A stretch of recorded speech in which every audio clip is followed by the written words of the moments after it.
Eu sou Lucas de Godoy, fotógrafo e ouropretano, e continuo a conduzir vocês pelas ruas da minha cidade. Esse é o 5º e último episódio da série Histórias de Ouro Preto, a cidade em cada canto. Nele, mais do que nunca, vamos contar sobre os sons dessa cidade. Quem anda por Ouro Preto é sempre acompanhado pelos sons dos sinos presentes em todas as igrejas daqui. O ouropretano consegue distinguir mensagens desses sons que influenciam o seu dia a dia e interferem até nos seus sentimentos pessoais.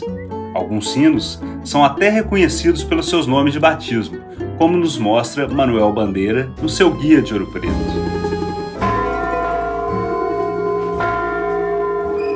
Ele escreveu assim: na igreja de Nossa Senhora do Monte do Carmo, o grande sino, a que o povo chama Elias, faz-se notar pelas suas proporções e pelo seu timbre, agradável e possante, que enche o vale de Ouro Preto.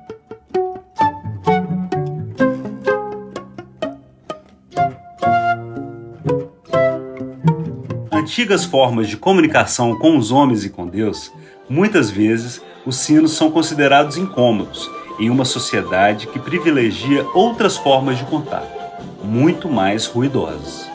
Em Ouro Preto, cada festa religiosa tinha sua música própria e, em geral, era anunciada com um toque específico dos sinos. Descendo até o fundo de Ouro Preto, entramos na Basílica de Nossa Senhora do Pilar e subimos a escada em caracol da torre da igreja para encontrar o jovem Christian Dias, da nova geração de sineiros de Ouro Preto. E sino? Como que é essa relação com sinos?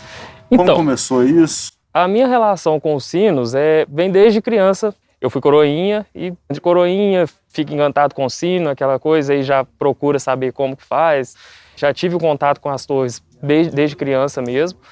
Aprendi naquela prática assim, subia, vendo os toques, aprendendo, coisa e tal.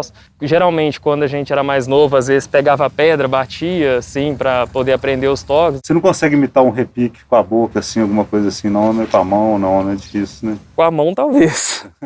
Mas, deixa eu...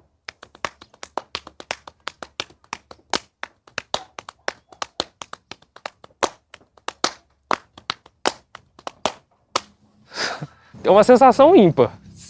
A partir do momento que você chega na torre, você já vê aquela vista assim, você já sente uma coisa totalmente diferente.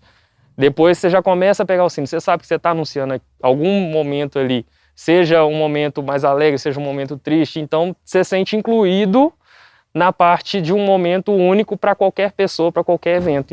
A melhor forma de aprender é tocando. Jovens, por exemplo, de 13, 14 anos, passando para 15 anos, aí a gente já leva para as torres, aproveita os finais de semana que não tem tanto movimento assim para poder ensinar um repique, ensinar como que pega uma corda para fazer um dobro. E outra coisa também que ajuda muito no aprendizado de sinos, eu mesmo aprendi grande parte do que eu sei tocar nesse ato, é durante as procissões. A procissão sai da igreja, enquanto ela está longe, é o momento exato que tem ali para você ensinar uma pessoa que está começando, porque pelo menos se ela errar ali um repique, alguma coisa, ninguém vai perceber. Essa relação linguística dos toques, ela se diferencia entre cada cidade. Cada cidade tem a sua cultura, a sua tradição, assim como o seu toque de sinos. O sino já é um patrimônio material aqui em algumas cidades de Minas, incluindo aqui em Ouro Preto, mas mesmo que não fosse tombado como patrimônio material, aquilo ali entra na questão cultural, na questão da memória do povo. Na grande diversidade dos toques aqui de Ouro Preto, os que mais se destacam assim, são os toques festivos, chamadas para missa, e o que mais assim realmente está presente no cotidiano são os toques fúnebres. Os toques festivos, por exemplo, eles se destacam mais quando tem alguma festa de algum santo padroeiro, às 21 horas do dia anterior ao se iniciar a novena, já tem o sinal para avisar que no dia seguinte já vai começar, e daí por diante os 9 dias mais o dia da festa.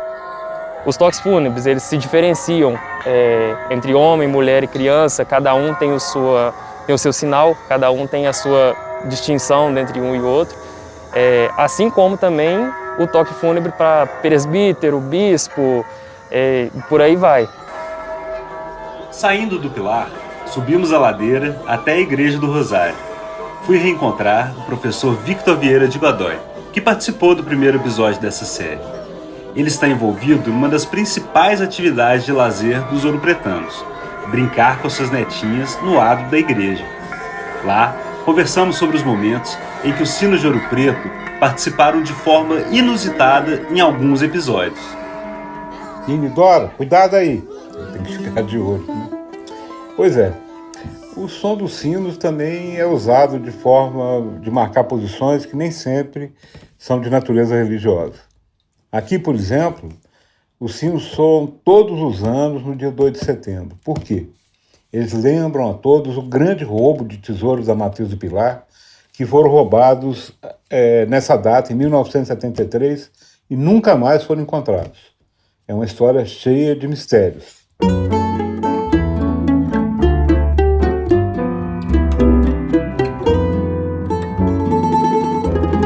Soando com alegria ou com tristeza, né?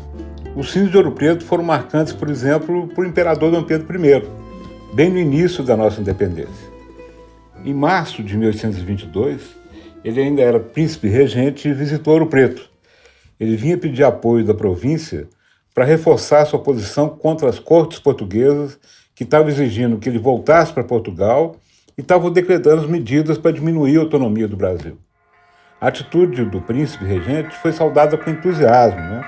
Ele saiu daqui com todo o apoio e embalado com o toque de todos os sinos da cidade, né, que badalavam festivamente, demonstrando que ele tinha recebido o apoio que necessitava. Em São Paulo, menos de 6 meses depois, em setembro, ele deu o passo decisivo para a ruptura com Portugal, proclamando a independência do Brasil. 8 anos mais tarde, em dezembro de 1830, ele voltou aqui, mas numa situação bastante diferente. Dessa vez ele já vinha desgastado, ele estava coberto de críticas dos liberais mais exaltados, que pregavam ideias republicanas e criticavam a proximidade do imperador com portugueses que tinham saudades do Brasil colônia. Dom Pedro vinha aqui buscar o apoio dos liberais mineiros, que eram mais moderados, né? E foi recebido de maneira meio desconfiada, né? De forma protocolar. Ele foi recebido pela Câmara Municipal aqui mesmo, em frente à Igreja do Rosário, onde a gente está. E daqui ele foi a pé até a Igreja do Carmo. Lá ele foi celebrado um Tedel em sua homenagem. Só que a seguir ele foi ao Palácio dos Governadores e da sacada ele fez uma proclamação que causou grande constrangimento, né? Ele foi agressivo contra os liberais de forma geral e essa fala desastrada, né, aumentou a frieza com que ele foi recebido e fez com que a sua comitiva saísse da cidade ao som do sino, só que dessa vez dobrando toques fúnebres, típicos do dia de finados. Pouco tempo depois, em abril de 1831, ele abdicou do trono e regressou a Portugal.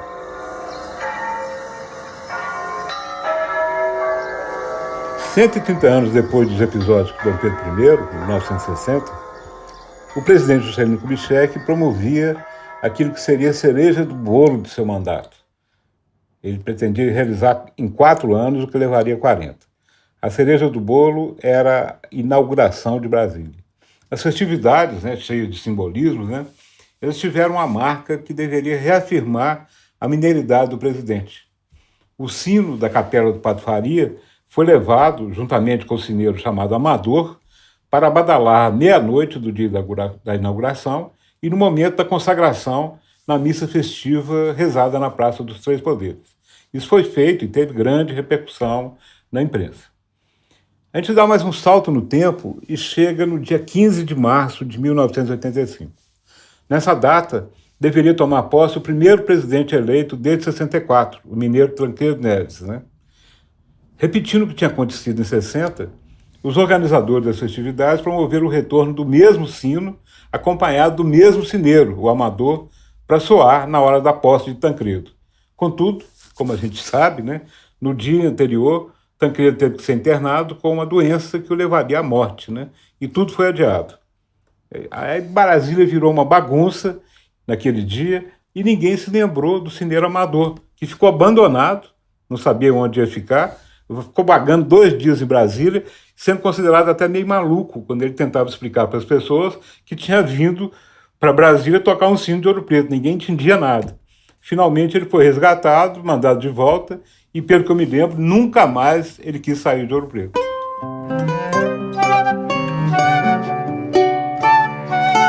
Os sinos, além das suas funções mais conhecidas, eles também regulam o tempo no cotidiano de moradores de cidade como Ouro Preto. Aqui existe um sino diferente dos outros, né? É um sino que não tem sineiro e que é acionado de forma mecânica.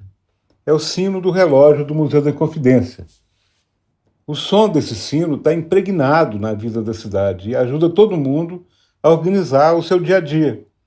Quando ele estraga, por exemplo, todo mundo sente que está faltando alguma coisa na cidade, né? Até identificar que é ele que está estragado. O Casomão de Andrade ele tem uma crônica que fala de um sino que soava longe, né? Tanto no amanhecer, na tarde, à noite escura, e que dele saíam sons, né, nítidos, severos, que ordenavam o trabalho de cada um, a reza de cada um. E ele lembra que no silêncio absoluto, né, quando as pessoas e os animais pareciam mortos, o som trazia consciência da vida, porque o relógio avisava através do seu sino e repetia o aviso, né? Eu queria lembrar ainda que nos dias de hoje, quem chegou ao pavilhão da Bienal de São Paulo para visitar a sua 34ª edição, logo de entrada deu de cara com uma grande fotografia, feita, aliás, pelo apresentador dessa série, do mesmo sino do Padre Faria que a gente contou aquelas histórias antes. Ela faz parte de uma instalação que procura refletir sobre a memória, que é feita de repetições e diferenças, né, como o som dos sinos, e sobre o futuro e seu impacto sobre o corpo e o conhecimento.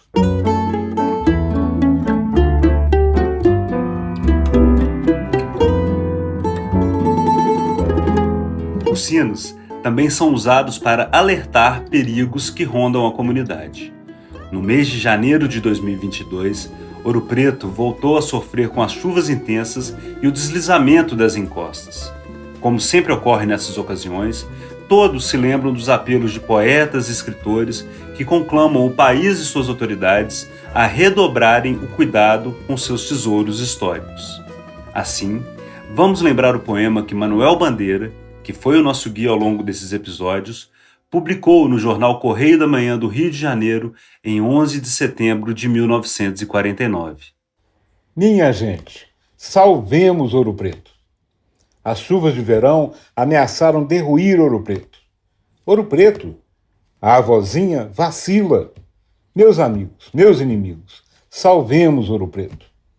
Bem sei que os monumentos veneráveis não correm perigo, mas Ouro Preto não é só o Palácio dos Governadores, a Casa dos Contos, a Casa da Câmara, os templos, os chaparizes, os nobres sobrados da Rua Direita. Ouro Preto são também os casebres de taipa de sopapo, aguentando-se uns aos outros ladeira abaixo.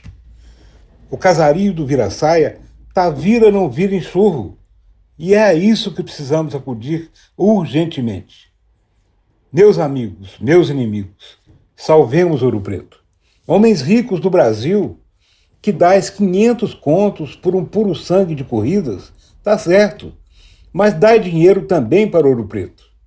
Grãs finas cariocas e paulistas, que pagais 10 contos por um modelo de Christian Dior e meio conto por uma permanente no Baldini, tá tudo muito certo, mas mandai também 10 contos para consolidar umas 4 casinhas de Ouro Preto. Nossa Senhora do Carmo de Ouro Preto vos acrescentará. Gentes da minha terra, em Ouro Preto alvoreceu a nossa vontade de autonomia nos sonhos frustrados dos inconfidentes. Em Ouro Preto alvoreceu a nossa arte nas igrejas e esculturas do Aleijadinho.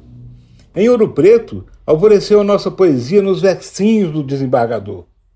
Minha gente, salvemos Ouro Preto. Meus amigos, meus inimigos, salvemos Ouro Preto.